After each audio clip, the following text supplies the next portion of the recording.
Hello, welcome to this Markets.com company profile of the International Business Machines Corporation, better known as IBM. I'm your host, Luisana Swegard. Thank you for joining us. Let's get started with some background information. Founded in 1896 by Herman Hollerith, IBM's headquarters are located in Armonk, New York.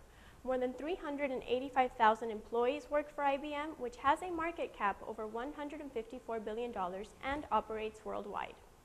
The main operations for IBM include systems and technology, software, global services, and global financing.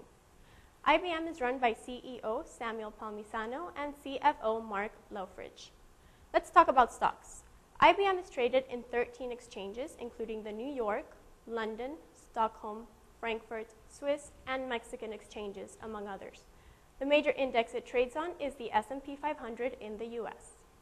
Let's take a close look at some financial figures for the company, starting with 2007, in which IBM reported revenues over $98 billion with net earnings at $10 billion. Taking a look at the balance sheet, total assets were at $120 billion and total liabilities at $92 billion, with shareholders' equity at $28 billion. The company's debt-to-equity ratio was 1.2.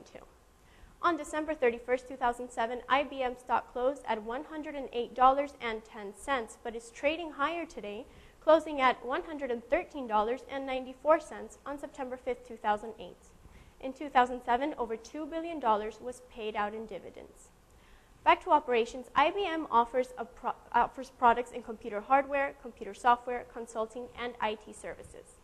IBM's growth is focused on service and software in the IT sector. The reasons for this are twofold. More companies need these services if they want to streamline operations, and this is true not only in the developed world, but also in emerging markets. The second reason is what IBM realized a long time ago, that there are higher margins in this business. The higher margins have led to a great return on earnings and money back to shareholders. IBM's growth is also based on plugging money back into developing parts of the world. In its 2007 annual report, IBM said that it did not see a slowdown in the US, Europe, and Japan affecting the emerging economies as much as some economists theorized. This led to its argument that it could still sustain a strong growth despite a slowing US economy because of its geographical diversity. As this year has progressed, it becomes more and more obvious that decoupling in the world economies is not happening. This means the global slowdown will at some point have to start affecting both revenue and margins at IBM. However, IBM is still in a very strong position compared to its competitors, and it keeps ramping up its intellectual property rights. The only real problem with IBM is that if the global economy slows down too much, so will the demands for its products and services. And with that, we conclude this Markets.com company profile of IBM. Again, we thank you so much for joining us. I'm your host, Luisana Swegard. See you soon.